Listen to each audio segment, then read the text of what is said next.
नायब वज़ीर-ए-आज़म इसहाक डार और तुर्क वज़ीर ख़ारजा हाकान फैदान का टेलीफोनिक राब्ता हुआ है। तुर्क वज़ीर ख़ारजा ने इस्लामाबाद में बम धमाके में कीमती जानों के नुकसान पर सदर रजब तैयब उर्दवान और तुर्क अवाम की जानिब से ताज़ियत का इजहार किया। इसहाक डार ने यकजहती पर तुर्क क़यादत का शुक्रिया भी अदा किया है। इसहाक डार ने दहशतगर्दी से निमटने और शहरियों के तहफ़्फ़ुज़ के लिए पाकिस्तान के गैर मुतज़लज़ल अज़्म का इयादा किया। दोनों रहनुमाओं ने दो तरफ़ा ताल्लुकात, बाहमी दिलचस्पी के उमूर और अहम इलाकाई और बैनुल अक़वामी पेशरफ़्त पर भी तबादला ख़याल किया है।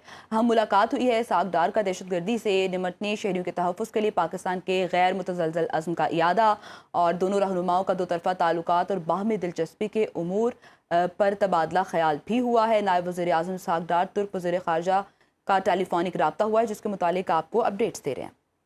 और वफाकी वज़ीर दाखिला मोहसिन नकवी की लंडी कोतल में शहीद कैप्टन अब्बास खान की रिहाइश का आमद हुई है। मोहसिन नकवी ने शहीद कैप्टन अब्बास खान के वालिद और अहले खाना से दिली हमदर्दी की और ताज़ियत का इज़हार किया। मोहसिन नकवी ने कहा, आप जैसे पुरअज़्म वालिद का हौसला ही कौम का जज्बा बढ़ाता है। वज़ीर दाखिला ने कबायली इमादीन और मुशीरान से भी मुलाकात की। कबायली इमादीन और मुशीरान का मुसल्लह अफवाज का हर कीमत पर साथ देने का ऐलान। कहा, शहीद कैप्टन अब्बास के नक्शे कदम पर चलेंगे, वतन की सालमियत पर आंच नहीं आने देंगे।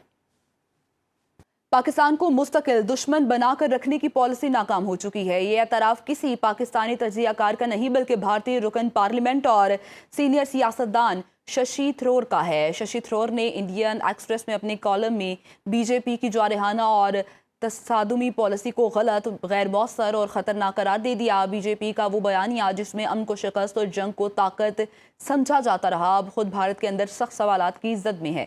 बीजेपी की तसादुम की सियासत खत्ते को गैर महफूज बना रही है। पाकिस्तान मुखालिफ बयानिया सियासी फ़ायदे के लिए इस्तेमाल किया गया। वफाकुल मदारिस अल अरबिया पाकिस्तान के सदर मौलाना मुफ्ती मोहम्मद तकी उस्मानी, सीनियर नायब सदर मौलाना अनवारुल हक, नाज़िम आला मौलाना मोहम्मद हनीफ जलंधरी और दीगर ने इस्लामाबाद इमाम बारगाह में खुदकुश हमले को अफसोसनाक और काबिल मजम्मत करार दिया। कहा, बेगुनाह लोगों की जान लेने और खून बहाने की हरगिज़ इजाज़त नहीं। मसाजिद, इमाम बारगाहों और मदारिस में दहशत गर्दी करने वाले इंसान कहलाने के भी मुस्तहिक नहीं। ऐसे खून रेज हमले पाकिस्तान को अदम इस्तेहकाम से दोचार करने के मुतरादिफ हैं। खुदकुश हमले में मुलविस अनासिर को निशाने इबरत बनाया जाएगा। मसाजिद, इमाम बारगाहों और मदारिस को फूल प्रूफ सिक्योरिटी मुहैया की जाए। ईरानी वज़ीर ख़ारजा अब्बास अराग़ची ने तेहरान और वाशिंगटन के जौहरी मुज़ाकरात की पहली बैठक को अच्छी और मुस्बत शुरुआत करार दे दिया है। ओमानी टीवी से गुफ्तगू करते हुए अब्बास अराग़ची ने कहा, मस्कत में मुलाकात में दोनों फरीकों के मौक़िफ़ सुने गए। मुज़ाकरात के सिलसिले को जारी रखने पर इत्तेफाक किया गया।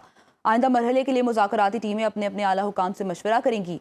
ओमान के वज़ीर ख़ारजा सैयद बदर अल बुसैदी ने कहा, फ़रीक़ैन मुनासिब वक्त पर दोबारा मुलाकात करेंगे। नताइज पर तेहरान और वाशिंगटन में गौर किया जाएगा। मस्कत में अमरीकी और ईरानी वफ़द ने ओमानी हुकाम से अलग अलग मुलाकातें की। अमरीकी वफ़द की क़यादत स्टीव विटकॉफ जबकि ईरानी वफ़द की क़यादत अब्बास अराग़ची ने की।